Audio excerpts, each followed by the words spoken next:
ان کا حقیقی صورت اختیار نہ کر سکا، لیکن ایک بات کو دیکھیں، اس کے اندر اس کی عقیدت، ان کی محبت اور رسول خدا کے ساتھ وہ محبت کا الہی تحفہ جذبات و احساسات کی صورت میں موجود ہے۔ یہ کتاب جو ارمغان حجاز نومبر 1938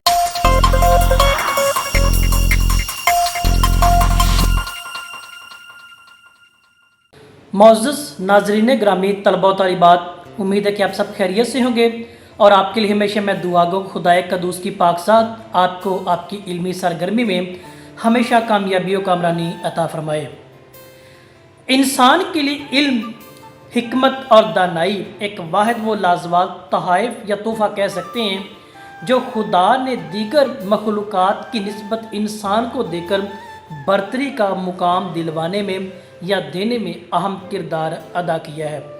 جو اس کا استعمال اپنی روزمرہ زندگی کے اندر اور خدائے قدوس کی اس وحدانیت اور الوہیت کو جاننے میں اس کو بروئے کار لاتا ہے، تو قدرت کے وہ راز ترتیب سے انسان کی زندگی میں عیاں ہوتے چلے جاتے ہیں اور علم، حکمت اور دانائی اس کے لیے راہبری کا سبب بن جاتی ہے۔ آج اسی حوالے سے علامہ محمد اقبال کی شخصیت اور ان کی تصنیف ارمغان حجاز، اس کا مختصر طور پہ تعارف دیکھیں گے کہ اس کتاب کے اندر وہ علم، حکمت اور دانائی کس طرح قلم نگار نے اپنا کر انسان کو، آنے والی نسل کو اس خدائے بزرگ و برتر کی اس وحدانیت اور قدرت سے آگاہ کیا ہے۔ ارمغان حجاز لفظ کا مطلب حجاز کا تحفہ۔ آج ہم صرف اس کا تعارف دیکھیں گے، اپنے آنے والے لیکچرز کے اندر ہم ان کا تفصیلی ایک تنقیدی جائزہ بھی کریں گے۔ یہ کتاب 1936 میں ضرب کلیم مکمل کی اور اس کے بعد حضور اکرم صلی اللہ علیہ وآلہ وسلم کی خدمت میں اپنی شاعری کا ایک تحفہ پیش کرنا وہ چاہتے تھے۔ وہ جو تحفہ تھا وہ ارمغان حجاز یعنی تحفہ حجاز تھا۔ یہ خواب اگرچہ ان کا حقیقی صورت اختیار نہ کر سکا، لیکن ایک بات کو دیکھیں، اس کے اندر اس کی عقیدت، ان کی محبت اور رسول خدا کے ساتھ وہ محبت کا الہی تحفہ جذبات و احساسات کی صورت میں موجود ہے۔ یہ کتاب جو ارمغان حجاز نومبر 1938 کے بعد شائع ہوتی ہے، جبکہ اقبال کی جو ڈیٹ آف ڈیتھ ہے، تاریخ وفات 21 اپریل 1938 ہے، تو لہٰذا یہ ان کی وفات کے بعد شائع ہوتی ہے، لیکن ان کے اندر ان کا ایمان افروز، ان کی ایمان کی فراوانی، یہ ساری کہ ہمیں ایک عمدہ ترتیب کے ساتھ اپنے ایمان کا اظہار کرتی ملتی ہیں۔ یہ کتاب نہایت عمیق فکر،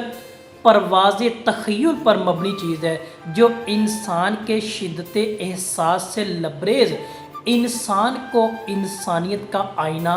بتاتی ہے۔ آپ یوں کہہ لیں اس میں کہ وہ تمام تصانیف کو، سمندر کو، جو اقبال کی بقیہ تصانیف ہیں، ان تمام تصانیف سمندر کو ایک کوزے میں بند کرنے کا نام یہ ارمغان حجاز کہہ سکتے ہیں۔ اس کتاب میں ربائیوں کو موضوع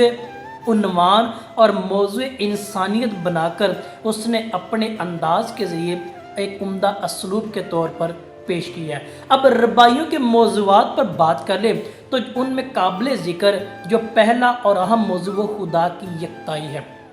رسول خدا سے محبت، خودی، موازنہ عقل و دل جو قابل ذکر ہے۔ اس کے ساتھ ساتھ دیکھیں تو فوق البشر، ملوکیت کا عنوان قابل ذکر ہے، جبر و اختیار کا نقطہ نظر، تقدیر اور تدبیر کا عنوان ہمیں ایک تسلسل کے ساتھ ملتا ہے۔ اس کے ساتھ ساتھ تذکرہ کے دیگر عنوانات کا تو ان میں مکان و لامکان،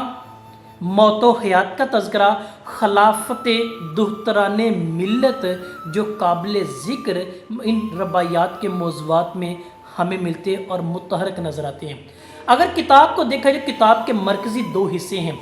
ایک حصہ اول فارسی زبان پر ہے اور دوسرا اس کا دوم کیا ہے وہ اردو زبان پر مبنی بات کرتے ہیں۔ فارسی حصہ میں تقریباً 394 رباعیاں موجود ہیں اور حصہ اردو کے اندر 13 رباعیاں اور 12 مشہور نظمیں